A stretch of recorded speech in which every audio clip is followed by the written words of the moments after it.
For many, it was a moment that will never be forgotten. Sydney, November 22nd, 2003. With the clock deep in extra time, intention gripping every fan around the world, Jonny Wilkinson lined up the most important kick of his life. He sure has! And delivered an immortal moment in rugby history.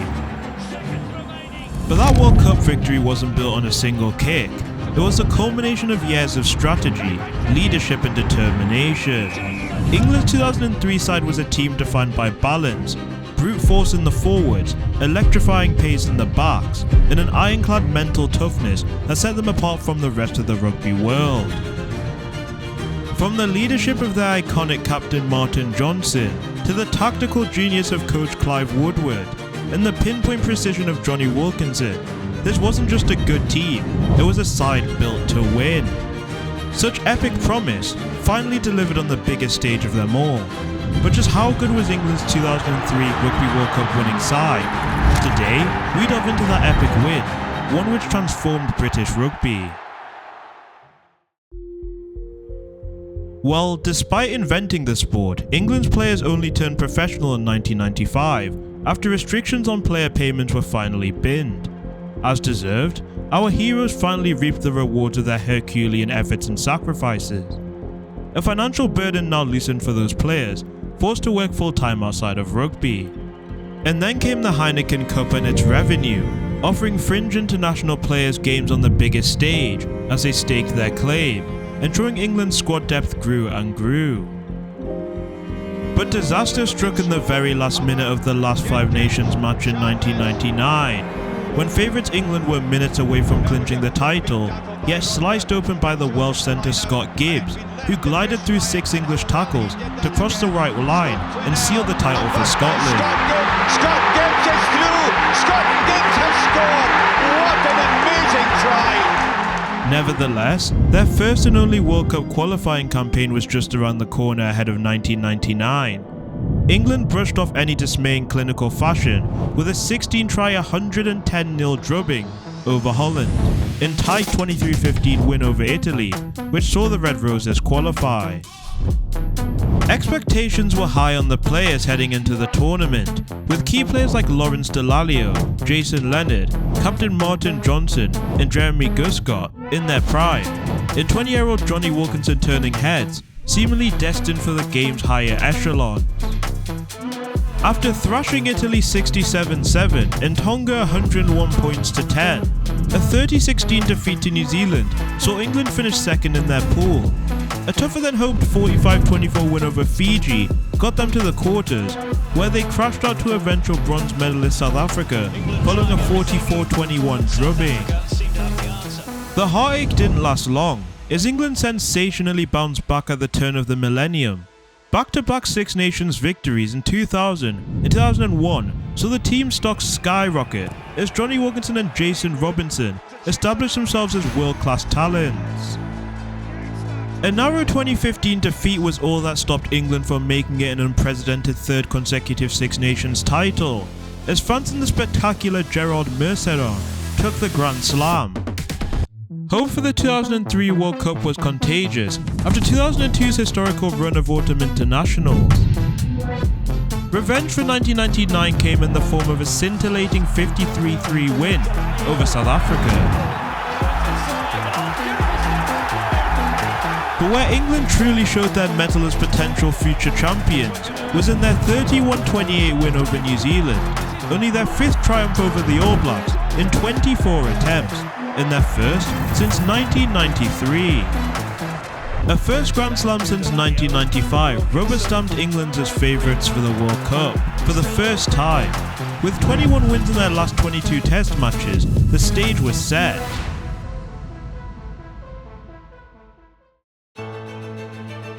Seen as warm-up opponents for the knockout stages by most fans, Samoa, South Africa, Georgia and Uruguay weren't given a sniff off topping the pool and troubling England. And boy did they get off to an emphatic start.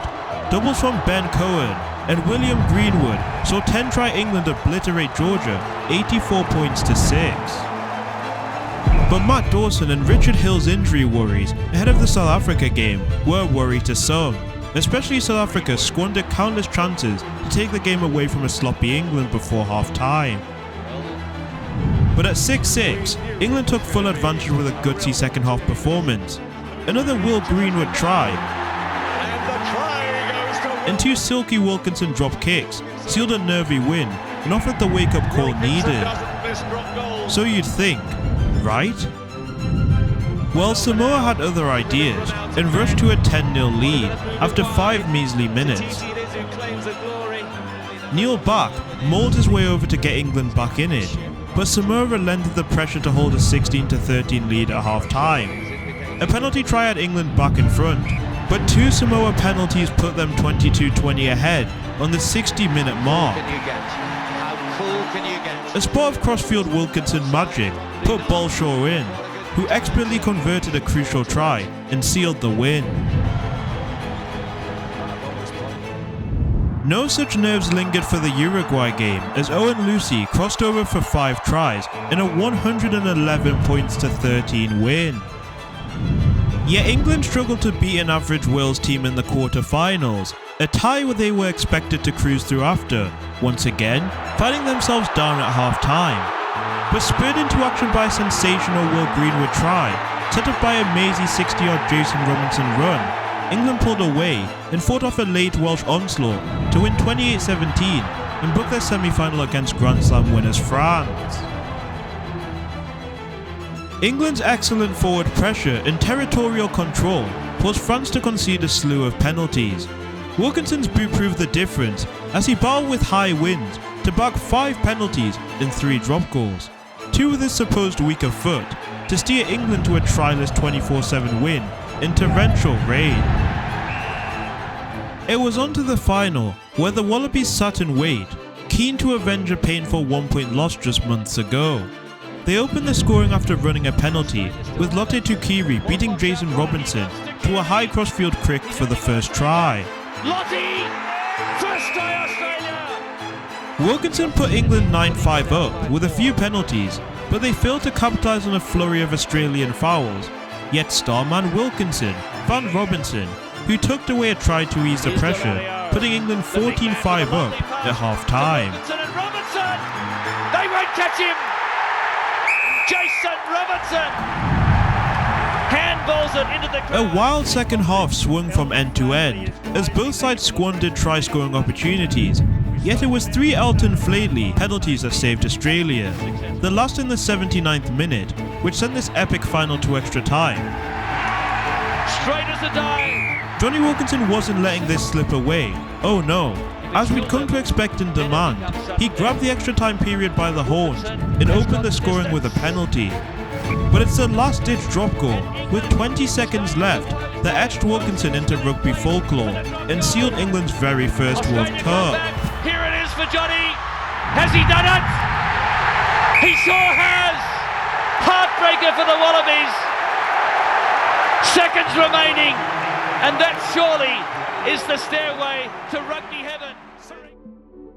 There's no doubting this legendary side's impact on British and world rugby. A win gave all Six Nations teams hope of one day following suit, yet only France that has reached a final since. But it was Wilkinson's epic performances and rockstar looks that transcended the sport, bringing fresh eyes and influencing children across Britain to spend hours kicking in the rain, hoping to carve 10% of his ability. While Wilkinson added the glamour, it was a side stacked with talent. Jason Robinson, Lawrence Dallaglio, Matt Dawson, and Phil Vickery were all world-class players, and an argument could be made for Greenwood's try-scoring performances, shooting him into that category. But were they the best England side of all time? In my opinion, without a doubt.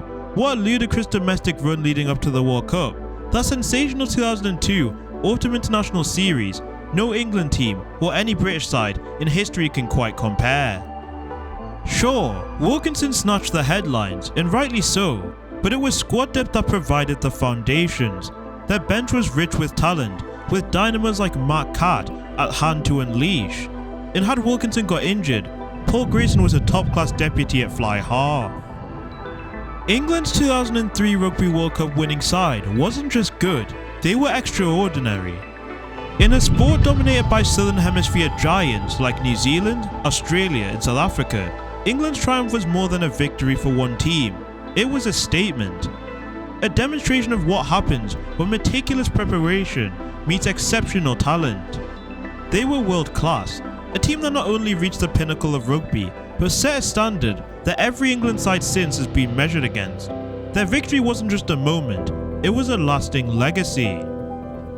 So, will England ever reach those dizzying heights? Have they already? Put your thoughts down in the comments below. While you're down there, hit the like button and subscribe. With that all said and done, it's been your boy John Talks Rugby, and if you enjoyed this video, make sure to click on screen now to watch my video on the story of Springbok captain Siya Kolisi. Thank you for watching, and I'll see you next time.